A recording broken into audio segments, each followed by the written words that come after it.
பாகம் 2 அத்தியாயம் 85. சீராளன். எங்கேயோ கேள்விப்பட்டது போல இருக்கிறதே.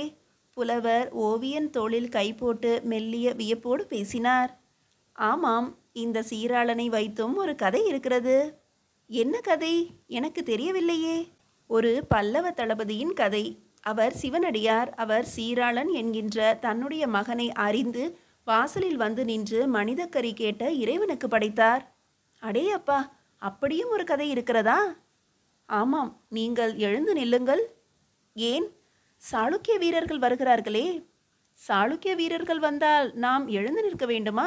எதற்காக? அவர்கள் அடிமைகள் தானே. நன்றாக இருக்கிறது கதை. அவர்கள் நம்முடைய ஊருக்கு வருகிறார்கள் அல்லவா? எந்த ஆயுதமும் இல்லாமல் கோவில் பணிக்காக வருகிறார்கள். உண்மையில் ஊர் எல்லையில் அவர்களுக்கு உண்ண உணவும் குடிக்க நீரும் உடுக்க உடையும் முகர்ந்து பார்க்க பூவும் இனிப்புகளும் கொடுத்து வரவேற்க வேண்டும். எதுவும் இல்லாமல் நொந்து போய் வருகிறவர்களை நாம் கேவலமாக வரவேற்கப் போகிறோம். அதெப்படி கேவலமாக வரவேற்கப் போகிறோம் என்று தெளிவாக சொல்கிறாய்? இந்த கூட்டத்தை பாருங்கள். இதில் யாராவது ஒருவருக்கு ஏதேனும் தெரிகிறதா? தம்பி, நீதானே அவர்களை கிளறிவிட்டாய். நான் கிளறிவிட்டால் இவர்கள் கிளர்ந்து விடுவதா? அப்பொழுது இவர்களின் ஒழுக்கத்திற்கு என்ன பலம்? எது பின்னணி? வெறும் படம் வரைந்ததற்கே பல் இழிக்கிறார்களே. 2 பெண்கள் உட்கார்ந்தால் இவர்கள் எத்தனை அசிங்கமாக பேசுவார்கள். இவ்வளவு அலட்சியமான எல்லைப்புற காவல் எந்த தேசத்திலாவது பார்த்திருக்கிறீர்களா? ஆம், ஆனால் இதற்கு என்ன காரணம் என்று அந்த கிழவர் கேட்டார். வெற்றி பெற்று விட்டோம் என்ற மமதை. யாரோ போய் போர் புரிந்து ஜெயிக்க இந்த கோட்டை காவலர்கள் குடித்துவிட்டு எகிரி எகிரி பேசுகிறார்கள். ஏமாந்தவர்கள் கிடைத்தால் அதட்டுகிறார்கள். கோட்டை காவல் சரியில்லை என்று சொல்கிறாயா? கொஞ்சம் கூட சரியில்லை. இவர்களை இன்னும் எல்லைப்புறத்துக்கு அனுப்பிவிட்டு படையெடுத்து போன வீரர்களை கோட்டை காவலுக்கு வைக்க வேண்டும். ஏன்? அப்பொழுதுதான் நல்ல ஒரு கட்டுப்பாடு இருக்கும். நீ சொல்வது நல்ல யோசனையாக இருக்கிறது. அந்த புலவர் பாராட்டினார். சரி சரி, நான் உங்களுக்கு யோசனை சொல்லி நீங்கள் எனக்கு யோசனை சொல்லி இங்கே என்ன நடக்கப் போகிறது? யாருக்கு யோசனை சொல்ல வேண்டுமோ அவருக்கு சொல்வதற்கு ஆள் இல்லை. சொன்னால் கேட்பதற்கு அவர்களுக்கு பொறுமை இல்லை. அப்படியா சொல்கிறாய்? பிரம்மராயரும் மற்ற உபதளபதிகளும் திறமை இல்லாமலா இருக்கிறார்கள்? இல்லை இல்லை, அவர்கள் ஏதோ ஒரு கணக்கு போட்டு கொண்டிருக்கிறார்கள் என்று நினைக்கிறேன். அதிலும் பிரம்மராயர் தந்திரமாக ஏதேனும் முன்னேற்பாடுகள் செய்திருப்பார். ஆனால் அவர் மட்டுமே இயங்கினால் போதுமா? கீழ்மட்ட தளத்தில் கொஞ்சம் கட்டு தளர்ந்துதான் இருக்கிறது. ஆமாம், நானும் அதை பார்த்தேன். உதாரணமாக, நீங்கள் இங்கே வந்து அரை நாழிகை ஆயிற்று. நீங்கள் யார் என்று விசாரணை உண்டா? எதற்கு இங்கு உட்கார்ந்திருக்கிறீர்கள் என்று தெரியுமா? கையில் ஓலை சுவடி வைத்து நீண்ட தாடி வைத்து விட்டால் உடனே அவர்கள் புலவர் என்று தீர்மானம் செய்து விடுகிறார்கள். நீங்கள் பாண்டிய தேசத்து ஒற்றராக கூட இருக்கலாம் அல்லவா? இது பொய்த்தாடியாக கூட இருக்கலாம் அல்லவா என்று அவன் கேட்க அந்த கிழவர் உற்று பார்த்தார். நீ ஓவியன்தானா அல்லது நீயும் ஒற்றனா என்று சிரித்தபடி அவர் கேட்க, நான் ராஜராஜ பெருந்தச்சரின் 2வது மனைவியின் மூத்த மகன். தந்தையின் கட்டளைப்படி இங்கு வந்திருக்கிறேன். உனக்கு என்ன கட்டளை? இந்த சாளுக்கிய வீரர்கள் யார் எப்படி என்று விசாரித்துவிட்டு வா. இவர்களை வைத்து கொண்டு நாம் வேலை வாங்க முடியுமா என்பதை கொஞ்சம் உற்று பார்த்து தீர்மானம் செய். முடிந்தால் பேசிவிட்டு வா என்று என் தந்தை அனுப்பியிருக்கிறார். அவருக்கு ஒரே கவலை. என்ன கவலை? புலவர் புருவம் சுருக்கினார். இந்த வீரர்கள் சரியில்லை எனில் கோயில் பணி செவ்வனே நடக்க முடியாது அல்லவா? கூலியாட்கள் ஒத்துழைக்கவில்லை என்றில் சிற்பிகளால் எந்த வேலையும் செய்ய முடியாது. ஒரு அடி தவறாக பட்டால் கூட ஒரு முழு சிலையும் பின்னப்பட்டுவிடும். மிக கவனமாக செய்ய வேண்டிய இடத்தில் அமைதியாக இவர்கள் இருப்பார்களா அல்லது ஆரவாரமாக ஆடுவார்களா என்று சந்தேகப்பட்டுகிறார். பார்த்துவிட்டு வரும்படி சொன்னார். பிரம்மராயரை போல ராஜராஜ பெருந்தச்சரும் மிகுந்த கவலையோடும் பொறுப்போடும் இருக்கிறார் என்று சொல்கிறாயா? ஆமாம், என் தந்தையுடைய பொறுப்புணர்வு மன்னருடைய பொறுப்புணர்வை விட மிகவும் அதிகமானது. ஓவியன் தலை சிலுப்பினான். இருக்கலாம், ஏனெனில் கோயில் கட்டுமான பணி என்று வந்துவிட்ட பிறகு மன்னரை விட பெருந்தச்சருக்கு தானே கவலை. புலவர் தலையாட்டினார். குதிரை வீரர்கள் அருகே வந்தார்கள். மழை மேகம் திரண்டது. குதிரை வீரர்கள் சோர்வோடு தாண்டி போனார்கள். அவர்களை நிறுத்தி வைத்து பாடி வீரர்கள் கேள்வி கேட்டார்கள். அவர்கள் முத்திரை மோதிரம் காட்ட விலகினார்கள். எத்தனை வீரர்கள் என்று கேட்க 11,433 என்று தகவல் சொல்ல பாடி வீரர்கள் நெருக்கமானார்கள். ஒவ்வொரு சாளுக்கிய வீரனாக உள்ளே அனுப்பினார்கள். அவர்களிடம் ஆயுதங்கள் மறைத்து வைக்கப்பட்டிருக்கின்றனவா என்பதை சோதனை செய்தார்கள். சில முரண்டுகள் அங்கே நடந்தன. நடக்கும்போது பாடி வீரர்கள் பளிச்சென்று அடித்தார்கள். இத்தனை நேரம் சிரித்து கும்மாளம் அடித்து கொண்டிருந்த அந்த கோட்டை காவலர்கள் கடுமையானார்கள். நடக்க முடியவில்லை, மூங்கில் கழிகளை ஊன்றி நடக்கிறோம் என்று சில வீரர்கள் போக அவர்களை உற்று பார்த்துவிட்டு மூங்கில் கழிகளோடு நடக்க விட்டார்கள். பருமனாகவும் நீண்ட தாடி வளர்த்தவனாகவும் கூர்மையான மூக்கு உடையவனாகவும் கால்களில் புண் ஏற்பட்டு அதை துணியால் சுற்றி கொண்டு விந்தி விந்தி நடப்பவனாகவும் இருக்கின்ற ஒரு போர் வீரனை அந்த புலவர் உற்று பார்த்தார். அவன் கையில் ஆள் உயர மூங்கில் இருந்தது. அவன் மிகுந்த சோர்வோடும் ஜுரம் வந்தவனைப் போலவும் நடந்து அந்த காவல் வீரர்களை கடந்தான். அந்த புலவர் அவனை உற்று பார்த்து சிரித்தார். என்ன, அந்த குண்டனை பார்த்து சிரிக்கிறீர்கள்? யார் அவன்? உங்களுக்கு தெரிந்தவனா?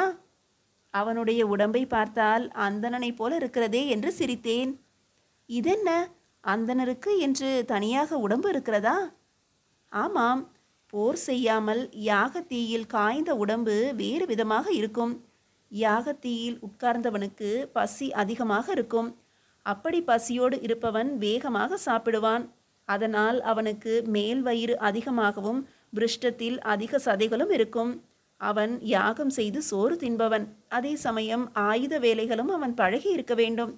அந்தணனாக இருப்பவன் ஆயுத வேலை பழகி இந்த பக்கம் கால் சுற்றி விந்தி விந்தி வருகிறான் என்றால் இது கவனிக்கப்பட வேண்டிய விஷயம். ஆனால் யாரும் கவனித்ததாக தெரியவில்லையே என்று அந்த ஓவியன் கேட்க, இல்லை, கவனித்து கொண்டுதான் இருக்கிறார்கள். யார்? ஒற்றர்கள் சுற்றிலும் இருக்கிறார்கள். எப்படி உங்களுக்கு தெரியும்? நானும் ஒரு ஒற்றன்தான். நீங்கள் புலவர் அல்லவா? இல்லை, நான் நினைத்தேன். என்ன நினைத்தாய்? இந்த தாடி பொய்யாக இருக்கிறதே என்று நினைத்தேன். நல்லது, இது பொய் தாடிதான். ஆனால் வெளியே சொல்லாதே. எனக்கு நீ ஒரு உதவி செய்ய வேண்டும். என்ன? அந்த குண்டனிடம் போய் பேச வேண்டும். எப்படி பேசுவது? ஏதேனும் இங்கு ரகளை செய்து அடிவாங்கு. அவர்கள் உன்னை கைது செய்து மறுபடியும் நகரத்துக்கு அனுப்புவார்கள். அப்போது அவனோடு போ. இது தவிர என்று அந்த புலவர் மெல்ல இழுத்தார். இது தவிர? மழை வரும் போல இருக்கிறது. அதனால் என்ன? இவர்கள் எங்கு தங்குவார்களோ தெரியவில்லை. அதனால் நமக்கு என்ன?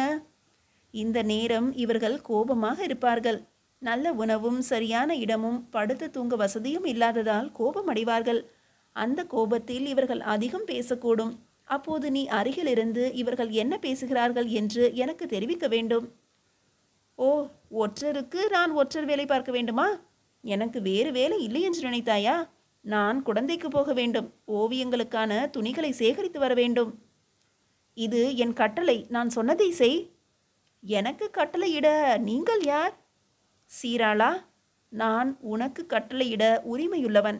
உன் தந்தைக்கு கட்டளையிட உரிமையுள்ளவன். எனவே சொன்னதை செய். சீராளன் திகைத்து அவரை உற்று பார்த்தான். கண்டுபிடிக்க முடியாமல் திணறினான். அவன் திணறலை பார்த்த அந்த புலவர், அதாவது ஒற்றர், வாய்விட்டு சிரித்தார்.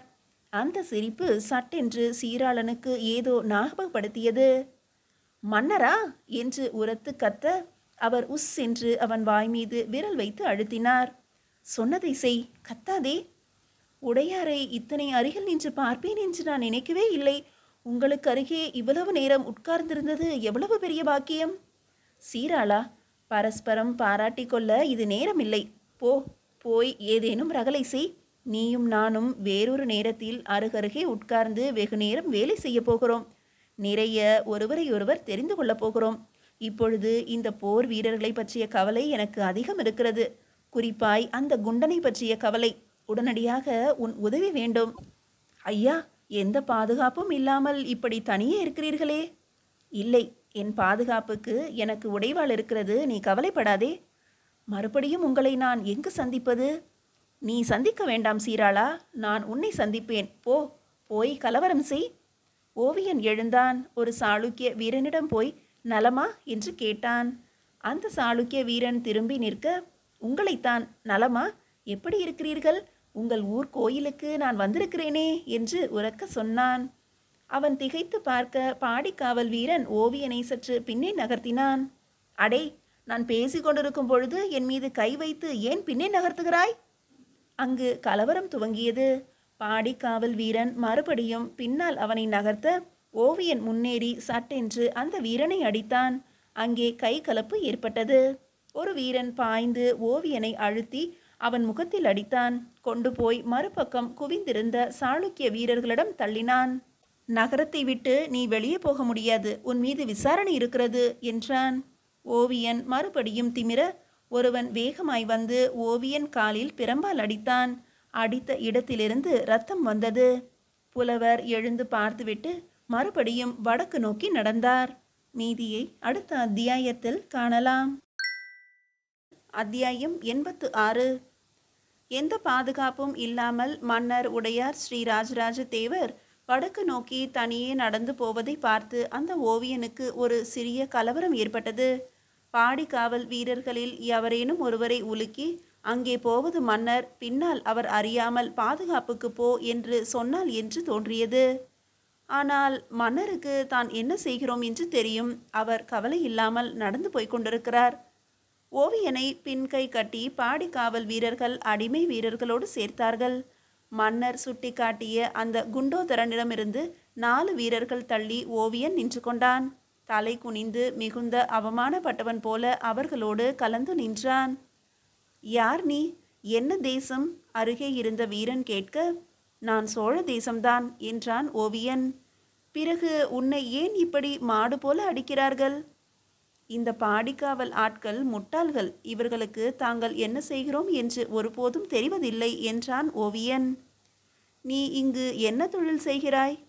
நான் ஓவியன். ஓவியன் வரைகிறவனையா ஒரு பாடிக்காவல் வீரன் அடிக்கிறான்? என்ன முட்டாள்தனம் இது! என்ன விதமான ஓவியம் வரைவாய்?